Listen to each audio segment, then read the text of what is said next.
Bienvenidos, ya estamos aquí otra vez con más enigmas de la historia. Hoy traemos un programa muy criminal, muy de crímenes, la verdad.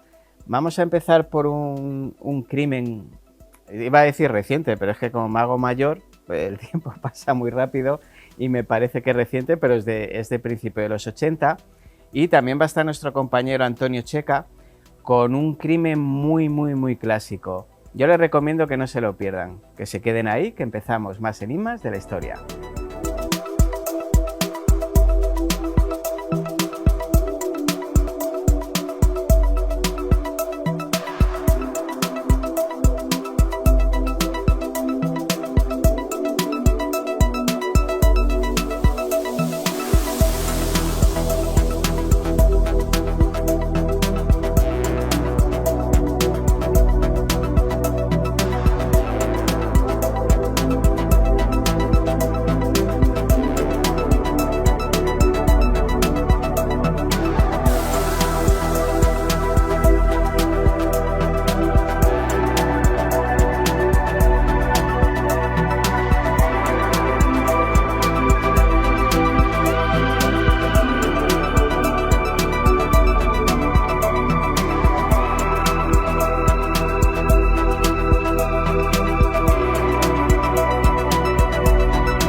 Como ustedes saben, la crónica negra de nuestro país está llena de crímenes de todo tipo, raros, estrambóticos, pasionales, por dinero, por todo prácticamente. Pero hay uno que durante muchos años llenó los periódicos, revistas y televisiones sin parar.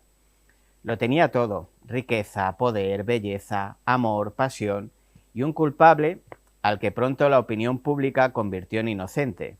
Las teorías, los motivos, todo era una locura. El mayordomo, el apoderado, como en el Cluedo. Todos eran culpables menos el asesino confeso.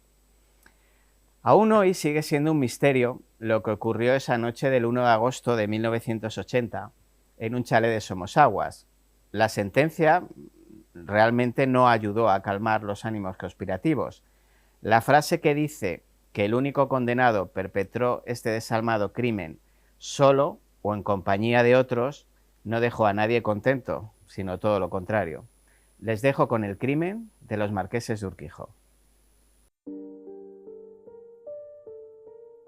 Aquella mañana del 1 de agosto de 1980, los marqueses no habían bajado a desayunar. El servicio se preocupó y subió a buscarlos. Lo que se encontró conmocionaría a un país entero durante años. Los cuerpos María Lourdes de Urquijo y Morenés y Manuel de la Sierra y Torres, uno de los banqueros más importantes del momento, dueño del Banco Urquijo, ambos yacían con heridas de bala en uno de los dormitorios de la planta de arriba. La marquesa de Urquijo falleció a causa de 2 disparos, uno en la nuca y otro en el cuello. Su esposo murió de un tiro en la nuca efectuado con la misma arma. Se trataba de una de las familias más poderosas de la aristocracia española y lo que en un momento se pensó que podría haber sido el resultado de un robo, acabó forjando un caso espinoso y lleno de incógnitas aún sin resolver. Así lo relató el diario ABC en su edición del 2 de agosto de 1980. Doña María Lourdes Urquijo y Morenés, a primeras horas de la mañana de ayer, aparecieron asesinados en su casa de Somosaguas, Madrid, y don Manuel de la Sierra y Torres, marqueses de Urquijo. Por el momento el móvil del doble homicidio es un enigma, aunque parece descartarse la posibilidad de un robo. La marquesa de Urquijo falleció a causa de 2 disparos, uno en la nuca y otro en el cuello. Su esposo murió de un tiro en la nuca efectuado con la misma arma, una pistola del calibre 22. Aquella mañana no había mucho más que contar que su muerte, pero poco a poco fueron apareciendo cuestiones que eran muy difíciles de contestar. Fue el grupo 9 de homicidios, con el inspector Luis Aguirre al frente, el que se encargó del caso. Fueron ellos los que encontraron los 4 casquillos de bala en el dormitorio de Manuel de la Sierra. Los marqueses dormían separados, y los que se dieron cuenta de que el arma que habían utilizado no era un modelo fácil de encontrar, sino una Star calibre 22 Long Rifle, un arma muy poco común. El servicio confirmó que la caja fuerte estaba intacta y que los objetos de valor de los marqueses no se habían movido de su sitio. Además, la persona o las personas que habían cometido los crímenes parecían conocer bien la mansión de los marqueses porque tras acceder por una de las puertas del jardín, que abrieron con un soplete, fueron directos a los dormitorios. Así que los primeros sospechosos de los investigadores fueron el mayordomo, el chofer, la asistenta o la cocinera. Pronto, las conjeturas desaparecieron. Otro nombre se impuso en el macabro tablero: Rafael Escobedo, Rafi. Los marqueses de Urquijo tenían 2 hijos, Juan y Miriam de la Sierra Urquijo, y esta última acababa de pedirle el divorcio a Rafi tras apenas 6 meses de matrimonio, y al parecer, él culpaba de este fracaso a su suegro. Volvamos al lugar del crimen por ahora, porque en este caso nada sucedió como debía haber sucedido. La misma mañana que se hallaron los cuerpos, el administrador de los marqueses, Diego Martínez Herrera, pidió que se lavaran los cadáveres antes de que se realizara la autopsia, eliminando huellas o restos de sangre. Al mismo tiempo, quemó documentos en el jardín y nadie puso el foco en la fusión que el marqués de Urquijo estaba paralizando entre el Banco Urquijo y el Hispanoamericano, que una vez muerto, sus hijos llevaron a cabo con aparente prisa. De todos los motivos para tan cruel crimen, fue la mala relación de Rafi Escobedo con su suegro lo que más peso tomó en la investigación. Así que tras encontrar munición similar a la utilizada por el arma del crimen en la finca de su padre, le detuvieron el 8 de abril de 1981.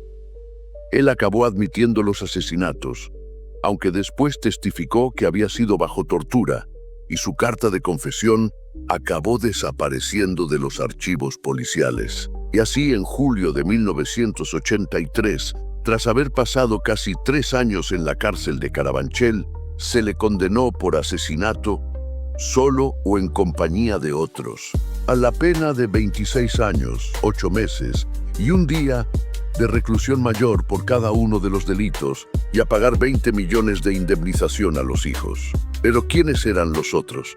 Siempre se barajaron los nombres de Javier Anastasio y Mauricio López Roberts, quinto marqués de la Torre Hermosa. El primero fue inculpado como coautor al confesar que había llevado a Escobedo hasta la mansión de los Urquijo en Somosaguas y luego se había deshecho del arma. El segundo, como encubridor, al saberse que había sido el encargado de comprar el silenciador de la pistola y que le había prestado 25,000 pesetas a Anastasio para supuestamente huir del país.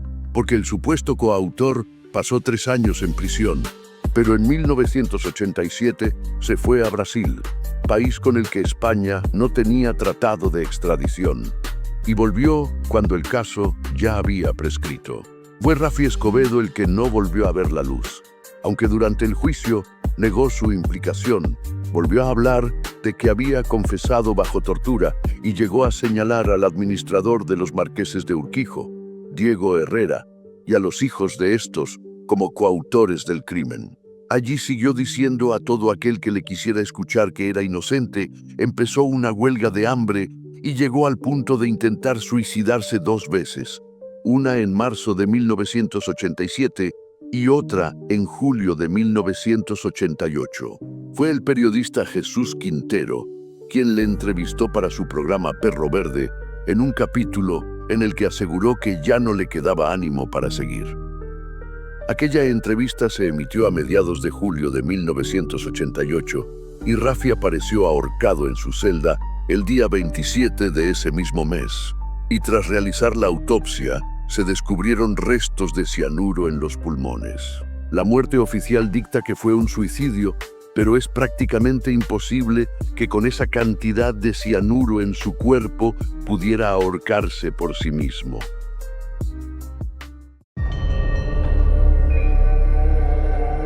Bueno, pues voy a aprovechar que están ustedes viendo el programa para hacerme un poquito de autobombo. Este es mi nuevo libro, mi nuevo hijo de papel, mi segunda novela. Se llama El archivero de Valverit, historia de pecadores y castigos. Y es una colección de cuentos de terror narrados con muy mala leche, bastante ironía y bastantes pecadores y castigos, como dice en el título. Así que yo les recomiendo que me hagan ustedes rico y lo compren. ¿Y dónde lo pueden comprar? Pues muy fácil, lo tienen pues en la web de la editorial Esqueleto Negro, o en Amazon, o directamente me pueden escribir a mí por redes sociales y yo se lo dedico con mucho cariño. Ya les digo, El archivero de Valverit son cuentos prácticamente traídos desde el infierno y, como les he dicho, con muchísima mala leche, pero deseando que les gusten, les entretengan y les dé un poquito de miedo.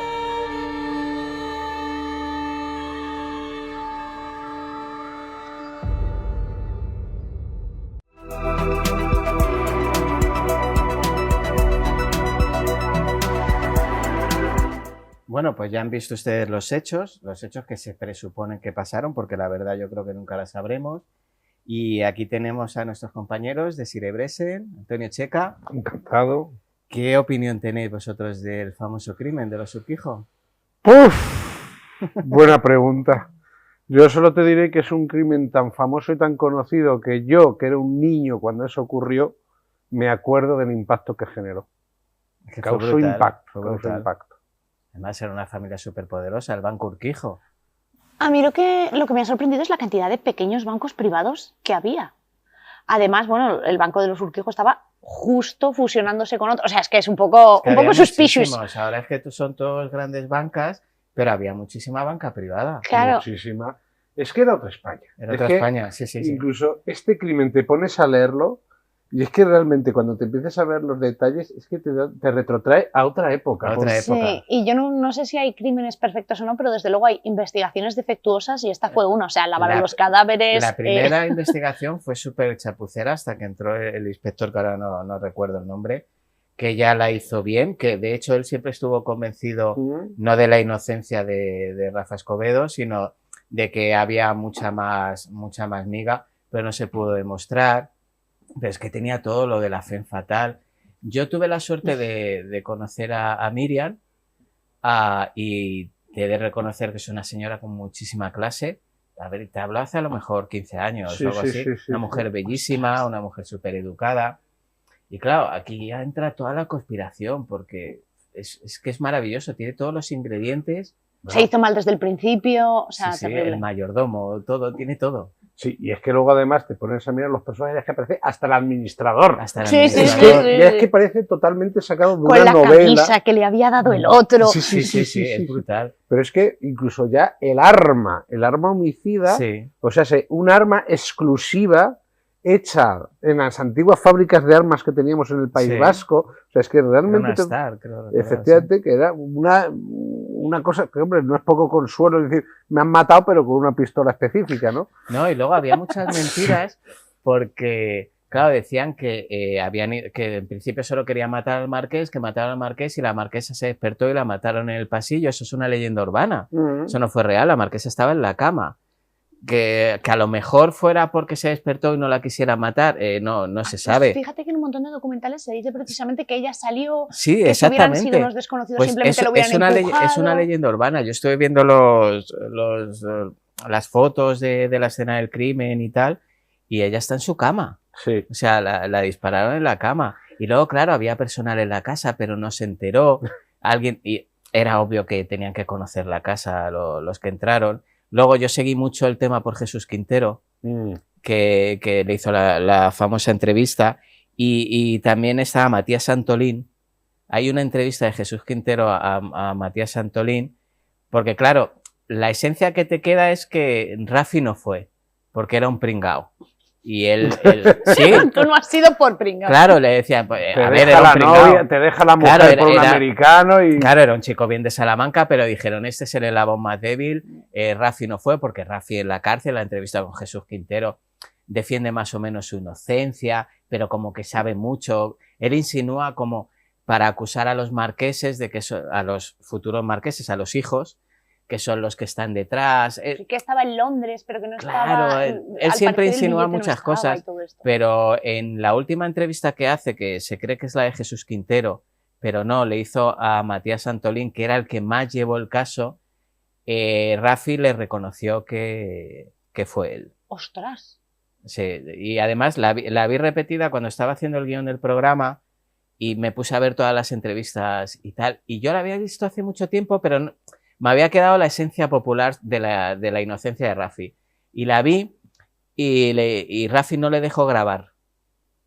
Ya, y se cree que es cuando Rafi ya estaba decidido a que iba a pedir que lo mataran, por eso es el cianuro. Sí. Él decía que no tenía valor para colgarse, sino pidió primero fumar mucha heroína, que puede ser una de las causas del cianuro, y que le colgaran y que se olvidaran de él.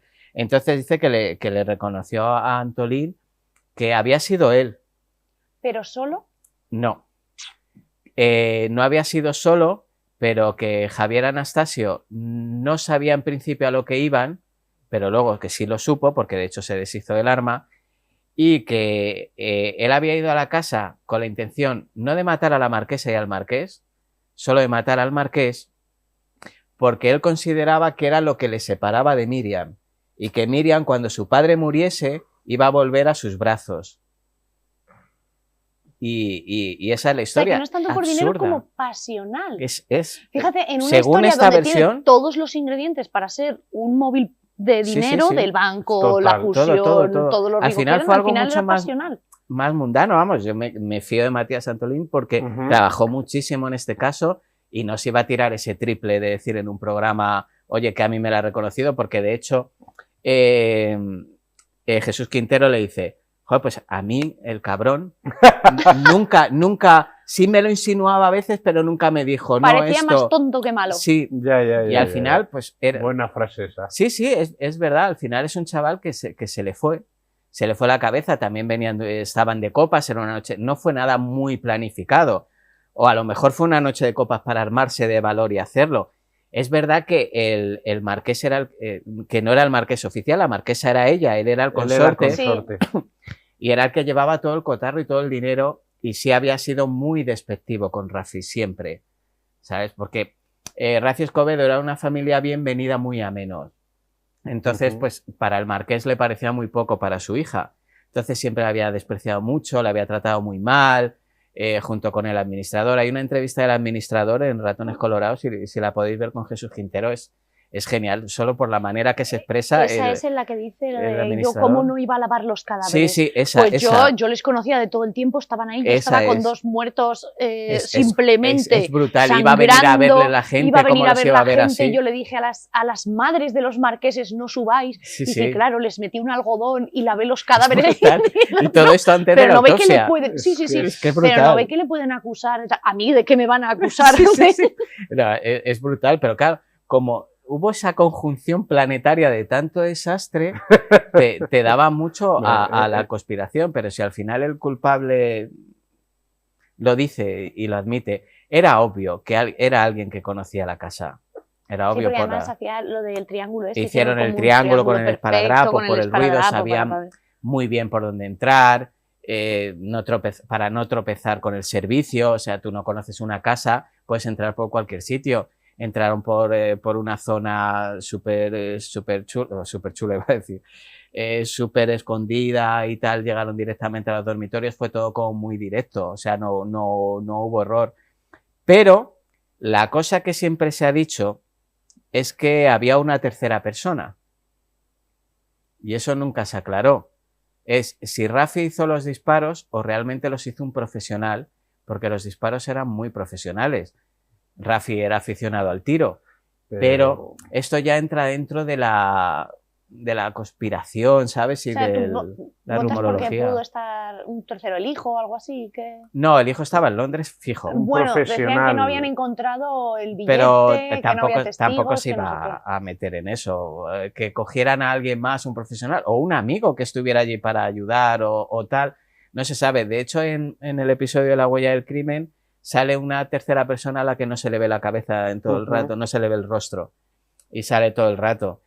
Javier Anastasio nunca ha reconocido nada. No entiendo por qué, porque ya ha prescrito, que en España prescribe los asesinatos, De que hecho, es una cosa que me flipa. Cuando prescribió, y dijo que él sí que había tirado el arma. Que él sí que... Es que me parece... no sé, me parece absurdo lo que dice. No, es que me dio una bolsa y me dijo, tírala, y yo no pregunté y nada. Y, estaba acostumbrado a obedecer. Claro, claro, sí. O sea, me parece una cosa totalmente absurda. Pero vamos, para terminar ya con esto, a mí me parece una historia alucinante. O sea... Lo es y aparte que es cruel, con todos los protagonistas. Y que tiene todos los elementos sabidos y para ver, para llamarnos la atención, pero fíjate que al mismo tiempo lo dicho, es que a mí me suena mucho a otra época, a otra España, a otra España, sí. Otro mundo ya. Esperemos un mundo bastante más cruel que el actual, aunque a veces pensemos lo contrario. Sí. Bueno, me traes otra España también, tú. También, efectivamente.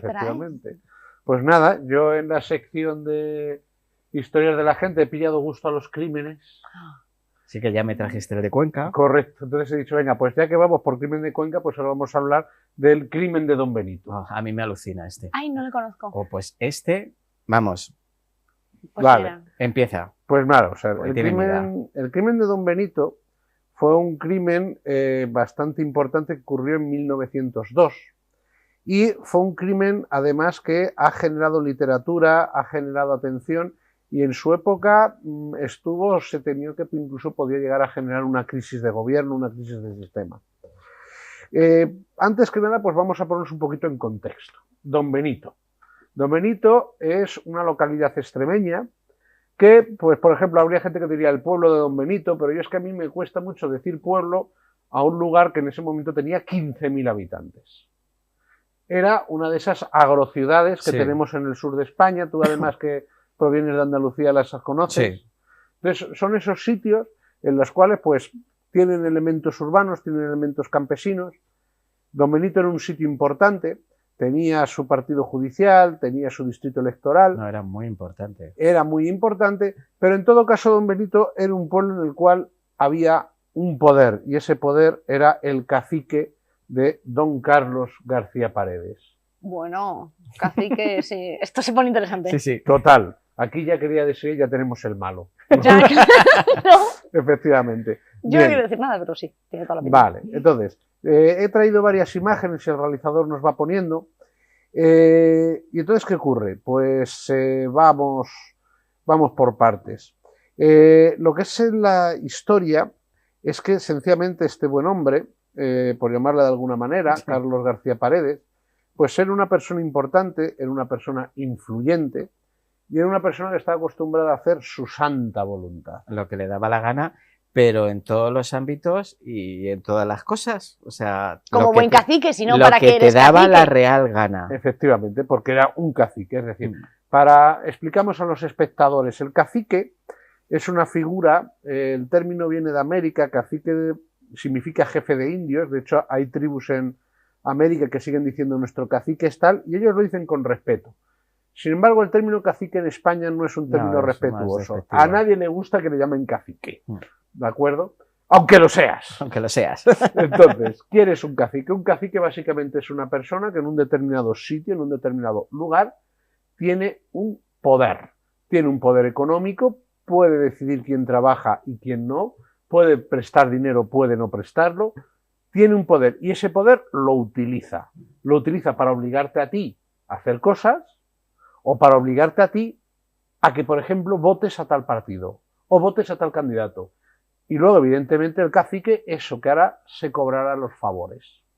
Entonces, eran gente que tenían un enorme poder en aquella época. Y muy por encima de la ley en la mayoría de los casos. Y muy por encima de la ley. Lo que ocurre es que era una figura ajurídica. Es decir, realmente a nadie se le nombraba cacique y en ningún sitio se estipulaba ¿tiene usted categoría de cacique o un cacique puede hacer esto, puede hacer lo otro? Vamos, nuestra mafia. Porque es un poco padrino, según me lo estás contando. Sí, nuestra mafia, efectivamente. De hecho, yo muchas veces los he pensado y los he catalogado como la mafia, efectivamente. Bien, pues ¿qué ocurre? Pues ocurre que este García Paredes era un personaje en todos los sentidos, tendría entonces unos 30 años, estaba sin casar, era un balarrasa perdido, total.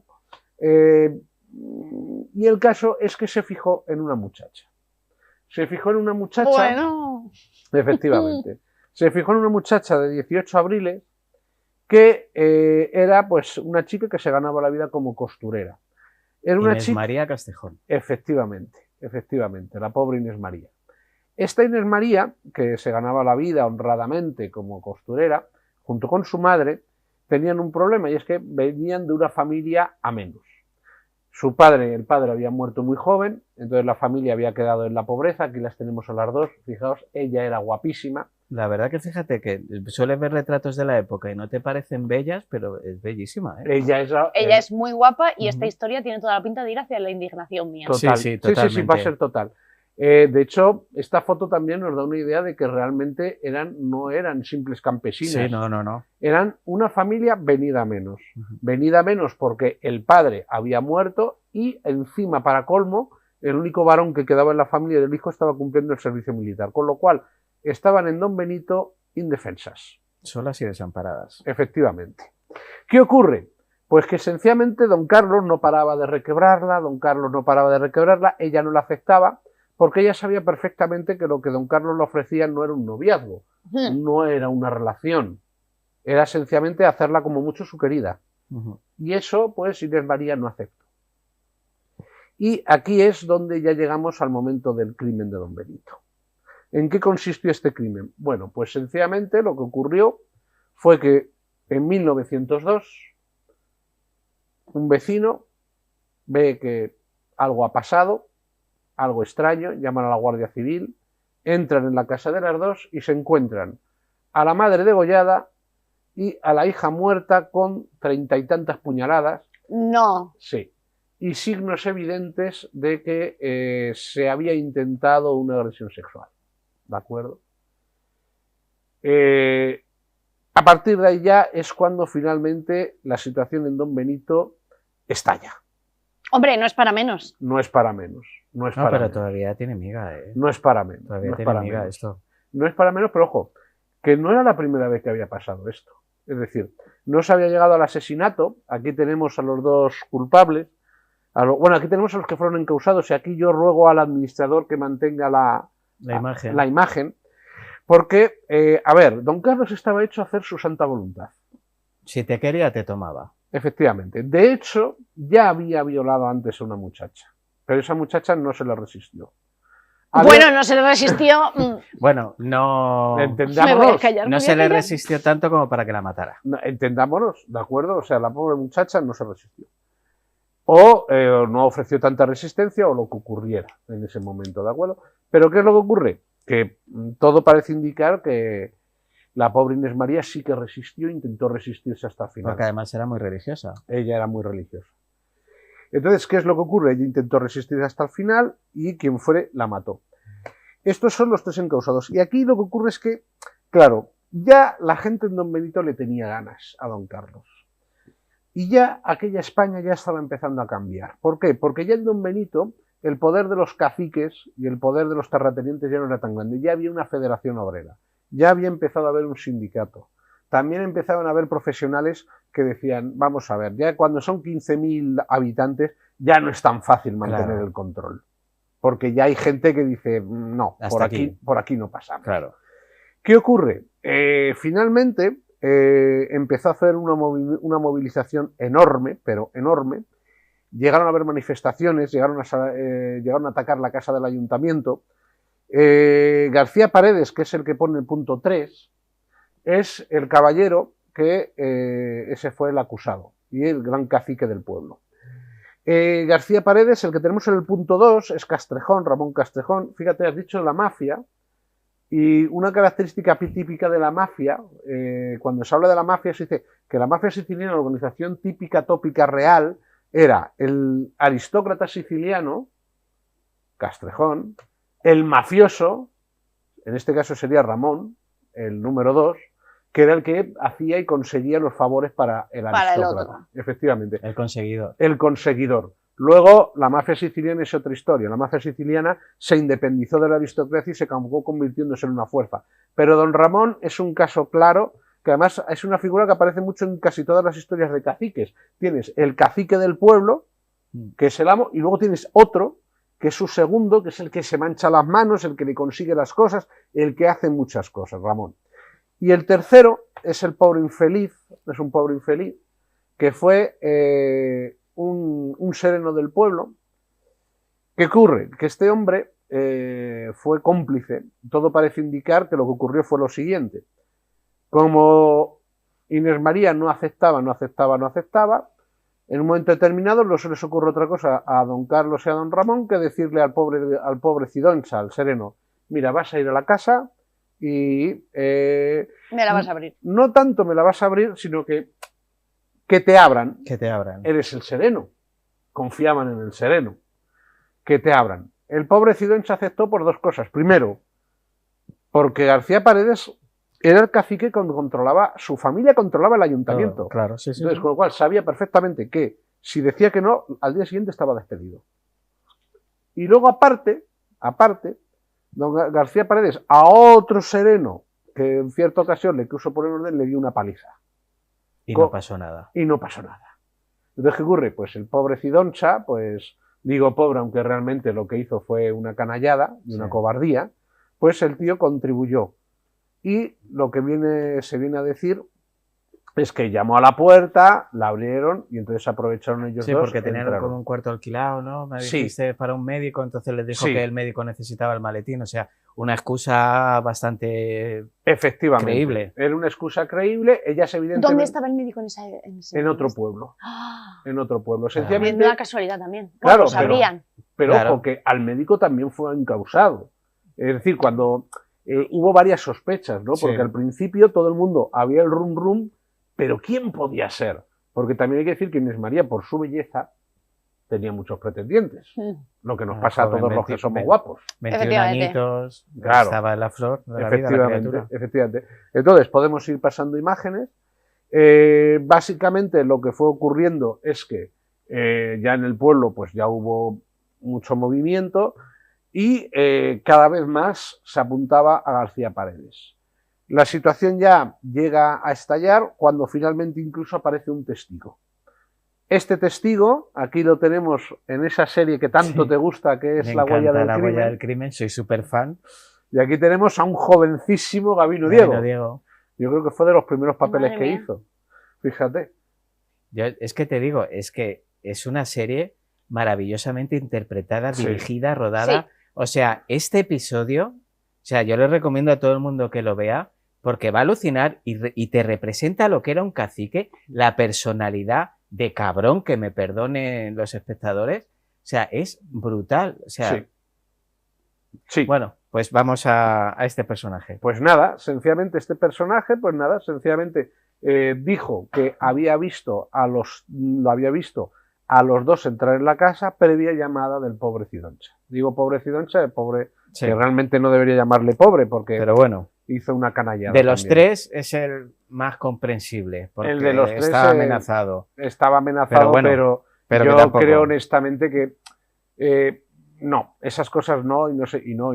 Y aparte que es que ya también, a partir de ahí ya, ¿qué es lo que ocurre? Ya empieza a movilizarse la gente, hay un momento en el cual el pueblo entra en una tensión enorme y... No es para menos. No es para menos, lógicamente.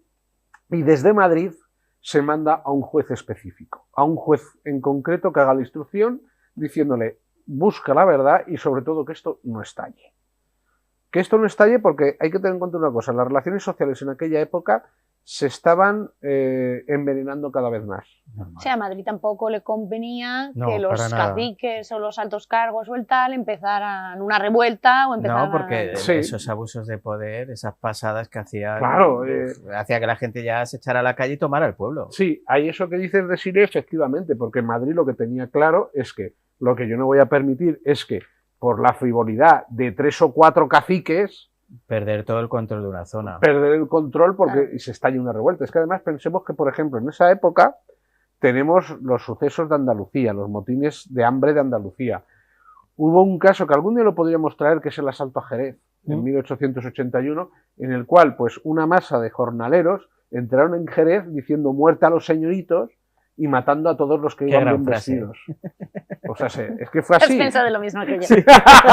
Qué gran frase, etcétera. Entonces, ¿qué ocurre? Llegó un juez, este juez, basándose en el testimonio de este único testigo y también en confesiones arrancadas muy probablemente bajo tortura, que era una costumbre, que era la costumbre de la época, pues hizo ya la sentencia condenatoria. La sentencia condenatoria fue para don Carlos y Ramón, condena a muerte, y para Cidoncha una cadena a 45 años de cárcel. Murió en la cárcel. Suerte que tuvo que no era yo el juez. Suerte. Pues sí, probablemente por cooperador necesario y por falta de diligencia, etcétera, etcétera, básicamente sí. Pero luego se dice que el cacique se volvió loco por el remordimiento, no sé si es un embellecimiento literario o tal. Bueno, se volvió loco porque le pillaron, si no le pillan, vete tú a saber. No, pero que ya tuvo durante el juicio comportamientos erráticos como de locura, que también podía tener una sífilis porque era un putero, pero vamos... Sí. Pero que por lo visto puso muchas imágenes en su celda de ella y se tiraba todo el día llorándola y pidiéndola perdón. Sí, no sé si es una licencia cinematográfica literaria, pero... Sí que desde luego se arrepintió y en función de ese arrepentimiento hubo muchísimo movimiento para conseguir el indulto. Incluso el obispo de Badajoz pidió el indulto, incluso uno de los fiscales pidió el indulto. Algo sorprendente, después de pedir la pena de muerte pides el indulto. Sí. Pero bueno, era esa España también. Era esa España. Me imagino que pides la pena de muerte para contentar al pueblo y luego a continuación para tu cacique, para salvarlo, pides el indulto. Exactamente. Efectivamente. Ahí se movieron los hilos familiares. Él era sobrino de Donoso Cortés, que era uno de los grandes caciques. No era ya un cacique de pueblo, sino que era un cacique que tenía un poder muchísimo más alto, pero ni tan siquiera Donoso Cortés pudo salvar a su sobrino. Resultado, aparte que es que hubo que mandar dotaciones de la Guardia Civil al pueblo, porque si no era evidente que el pueblo podía motivarse. Aquí esta escena es luego Emma Penella. Sí, luego al realizador que la deje, porque después de haberles dado garrote, porque es que además, es que aquello fue un poco surrealista ya todo, ¿no? Sí. Porque les dieron garrote. Me fascina el garrote vil, que es una cosa súper española. Sí, total. Sí. Bueno, pues si fuese esa Castrejón, Castrejón la pagó todas juntas, porque Castrejón... bueno, a ver, es que pasó de todo. O sea, por un lado, don Carlos, cuando fue a tal, vale, estaba muy arrepentido y tal y cual, pero literalmente se lo hizo encima yendo para allá. Sí. El miedo le pudo.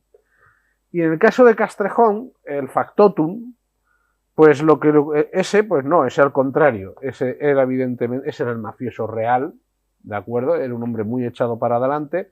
Ese hombre fue con total entereza y resulta que cuando le fueron a dar el garrote vil tenía un problema, y el problema que tenía es que ese hombre padecía de bofio, había padecido de bofio. Su cuello estaba hinchado. Claro. Resultado, el verdugo, ya sabes cómo... Sí. Bien, pues para los espectadores, ¿cómo funciona el garrote vil? Pues te ponen aquí unas tenacitas y dar vueltas. ¡Raj! Efectivamente. Para partirte el cuello. Para partirte el cuello. Pero para hacer eso, un cuello normal, no un cuello de alguien afectado por bofio. La mayoría morían ya asfixiados antes de separar las dos vértebras, que es como que lo que te mataba definitivamente. Pero también le pasó a Jarabo. También. Porque dependía mucho de, por un lado, cómo tenías el cuello, la habilidad del verdugo, la fuerza del verdugo, etc. Bueno, resultado. Hubo que hacer 3 intentos porque es que el verdugo no atinaba. Todo esto, Castrejón consciente, insultándole y diciéndole de todo. Claro. O sea, que es muy buena estrategia insultar a tu verdugo. Bueno, ya para cabrearle que acabe ya. Efectivamente. O sea, fue un caso tal. El caso es que ya los dos muertos, pero aquí la historia sigue, y es que ya se había prohibido que las ejecuciones fueran públicas. Sí.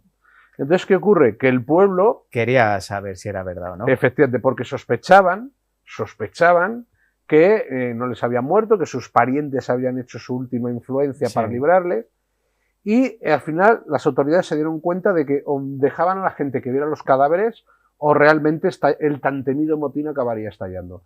Dejaron a la gente que vieron los cadáveres, y aquí esta escena tenemos a la gran Emma Penella, que por ejemplo se la ve que para asegurarse que está muerto, le pincha. Le pincha para asegurarse que está muerto. Qué papelón. Bueno, en todo. Mapenella hace un papelón magnífico.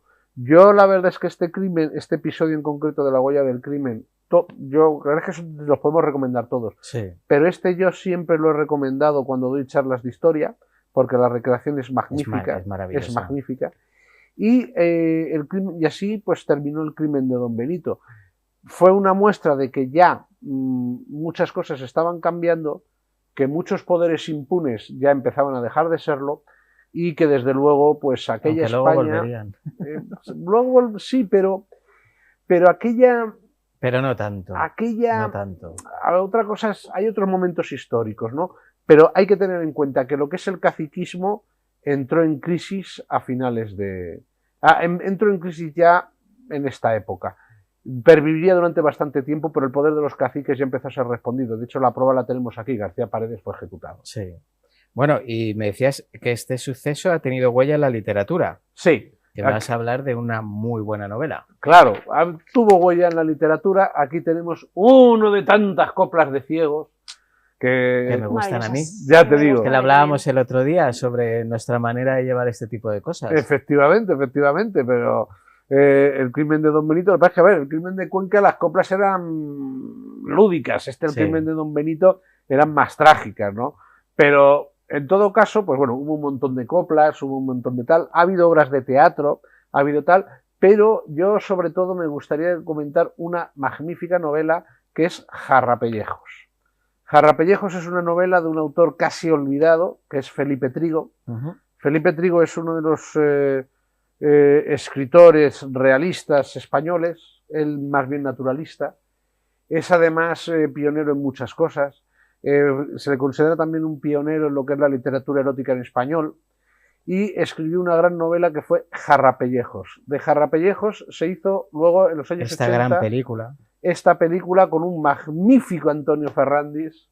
Tienes que verla. Maravilloso. La película la he visto, el libro no me lo he leído. ¿La has visto, Jarrapellejos? Es muy buena. Pues es buenísima, y está basada básicamente en la novela Jarrapellejos, que está basada a su vez en el crimen de Don Benito. Lo que no sabía era que estaba basado en el libro ni en el crimen de Don Benito. Y papelón de Juan Diego también, ¿eh? Y papelón de Juan Diego.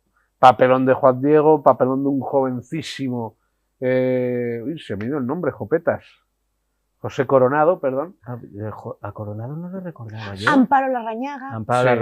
Lidia Bosch, si me acuerdo, muy niña también. Efectivamente. Entonces, es una también muy buena novela, y que desde luego, mira, me alegra que la hayas visto, porque realmente es una gran película. Ves que decir, es una mujer. Me quejo mucho, pero he visto bastante. Por eso me quejo bastante. Haces muy bien, decir. Y luego, pues nada, yo la recomiendo pues vivamente su lectura, pues para recuperar también uno de esos grandes autores españoles que merece la pena recordarlos y meterlos en el cajón. Y antes que hablábamos de Mapenella, me estaba acordando de Terele Pave, que también hace, que es su hermana, que hace el de Las envenenadas de Valencia, también La huella del crimen, y estaba la tercera hermana, que era actriz, que ahora mismo no recuerdo el nombre, tengo el rostro... que también son hermanas. Que son hermanas, son las tres hermanas. Y, se cambiaron el nombre por... Y por el motivo por lo que se cambiaron el apellido. Que poca gente lo sabe. Que poca gente lo sabe. Otro crimen. Otro crimen. Eso sí que también merecería la pena. No vamos a desvelar el porqué, y un día lo traemos. Venga. Pues espectadores, ¿quién se lo pide, Desiree? Yo. Todo tuyo. O no lo obliga. Amén. Bueno. Ese crimen lo traes tú. Sí. Pues nos vamos. Venga. Nos vamos, y nada, pues esperamos que les haya parecido entretenido el programa. Hoy ha sido muy true crime. Total. Muy crimen, Los Urquijo, Don Benito. Pero es que España da para mucho. O sea, yo cuando ven Ted Bundy, crímenes americanos, y aquí tenemos de sobra. No nos falta de nada.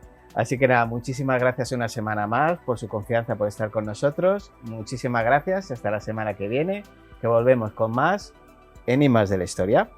Muchísimas gracias. A ustedes.